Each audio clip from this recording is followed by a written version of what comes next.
अब राजनीतिक रणनीति के हिसाब से हमारे भी जाने अनजाने अपन भी कहते राजा रात नहीं देगा, राजा रात नहीं देगा।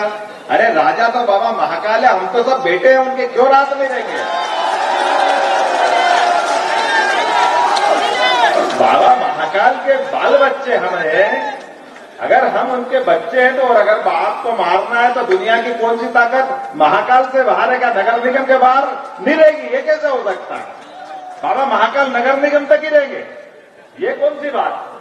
ब्रह्मांड में कहां कोई बच सकता है? बाबा महाकाल ने अगर तेरी निगाह कर ली तो बाबा तो जन्म देने वाले हैं, आशीर्वाद देने वाले हैं। इसलिए बाबा ने कहा डरो मत, तुम्हारे उज्जैन में ही दे देता हूं तो झंझट ही खत्म। आप यही सुना, काय का डर है यार? उसने कहा बाबा को ये लोगों का डर मिटाना है। अपन खुश है कि अपन लाए।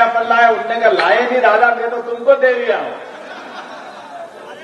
और ये बिल्कुल आनंद की बात है। देखो आप, बहुत अच्छी बात है। अभी बीच में से चिंतामणि जी गई थी कि उधर मोदी जी ने कहा कि बनारस में संभालता हूं, मोहन जी तुम संभालो उज्जैन, चलने दो हमारा अपना बाबा महाकाल और विश्वनाथ भगवान की।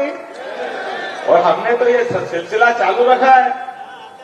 आज नहीं, पिछले 5 साल से हमारी दोनों की बनारस और उज्जैन की एक दोस्ती चल रही है।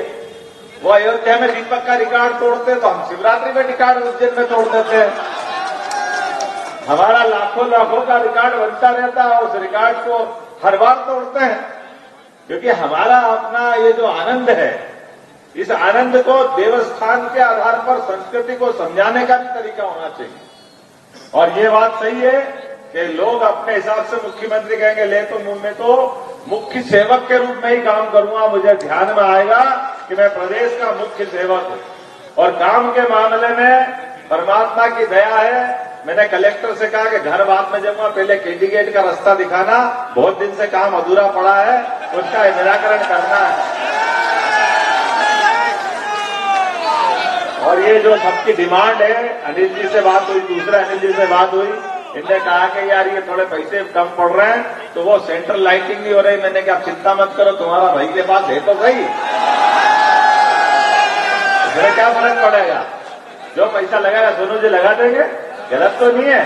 बीच में सेंट्रल लाइटिंग करेंगे ताकि रोड का अधिकतम उपयोग हो जाए। रोड क्यों छोटा करो? बार बार मकान टूटेंगे नहीं, बार बार क्यों परेशान करना है किसी को? और सुविधा का मामला है तो एक बार में होना चाहिए, जो हो जाए।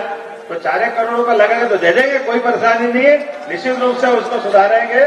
दूसरी एक और बात, हम आज अपनी जिंदगी तो सबकी थोड़ी है, आज 5-25 साल किसने देखे, लेकिन ये गोपाल मंदिर कब बना था? 1940 के आसपास। और ये चौक बना था और बाईजाबाई का मंदिर बना था। उसके बाद में हमको मालूम है कि इस मंदिर के आसपास का ये पूरा मुख्य बाजार है। अब सर्वाधिक भीड़ पड़ती है। महापौर भी यहाँ बैठे, महापौर जी है ना, महापौर जी से बात हो गई, तैयार हो ना? हमने सांसद विधायक सबसे तो बात कर ली कि अपने को पार्किंग की जगह कम पड़ रही है और चौक की जरूरत भी पड़ रही है। जितना ये चौक है तो अपना नगर निगम में आपको पैसा जरूरत पड़ेगी दे दूंगा।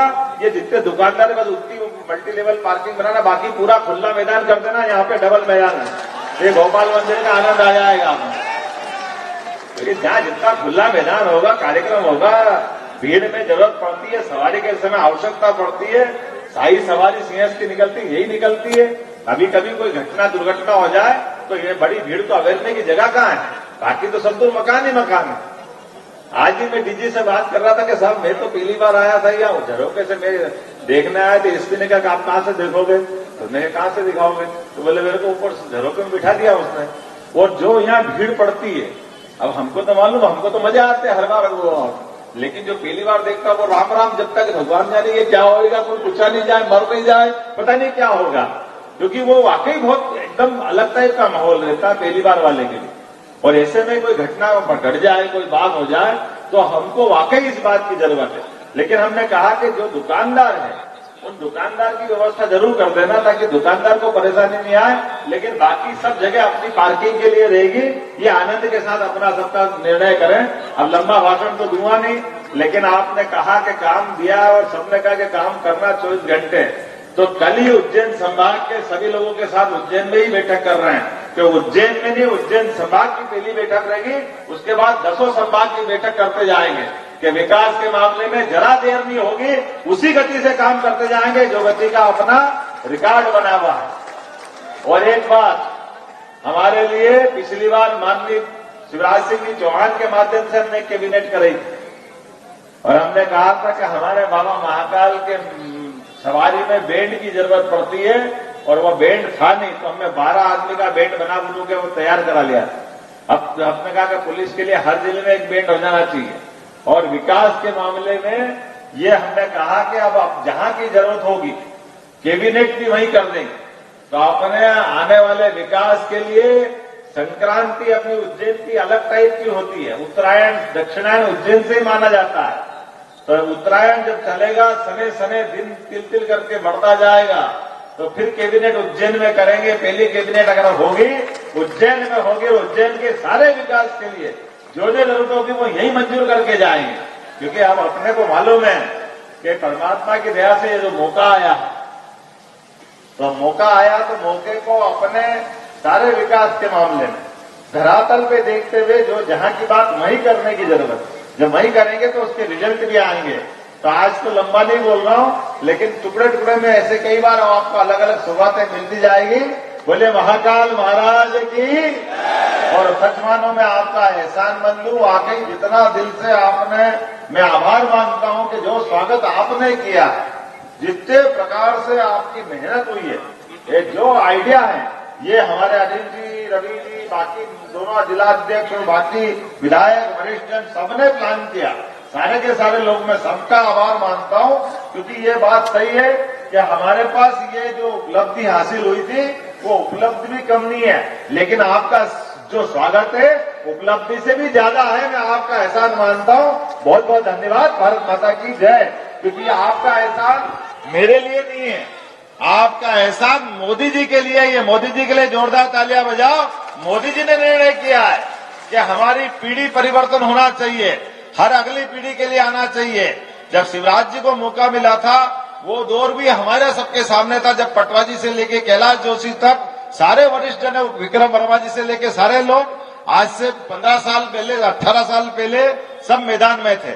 लेकिन ऐसे में अब उसके बावजूद भी माननीय शिवराज जी को लेकर के आए और आज शिवराज जी ने खुद ने, हमारे यहाँ महाकाल मंदिर जाते हैं तो महाकाल मंदिर में एक अपने को मंत्र बोलना पड़ता है, मंत्र बोलना भी चाहिए, जिसको हम हरिहर मिलन कहते हैं, उसको बोलते हैं। दर्शन अगर करने जाओ तो शिवाय नमः, विष्णुवे नमः, शिवाय नमः, विष्णुवे नमः, जब तक आप नहीं बोलो तब तक महाकाल के दर्शन पूरे नहीं होते। साक्षी गोपाल तो करने ही पड़ते।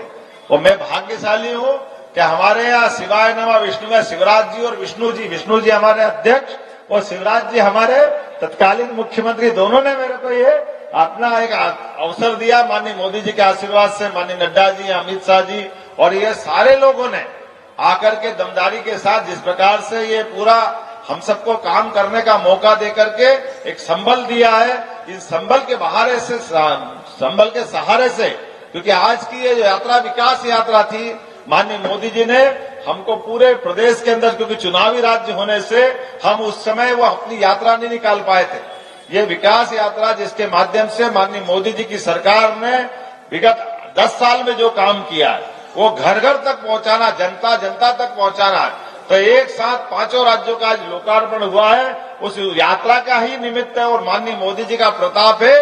इतनी भारी भीड़ के साथ हमने पूरा आयोजन संपन्न किया है। मेरी अपनी ओर से, सरकार की ओर से भी मैं माननीय मोदी जी का अभिनंदन करता हूं कि उनने हमको मौका दिया है और हम सब मिलकर के 26 जनवरी तक ये पूरी यात्रा में सतत लगेंगे, ये संकल्प भी करते हैं। बहुत बहुत धन्यवाद। भारत माता की जय।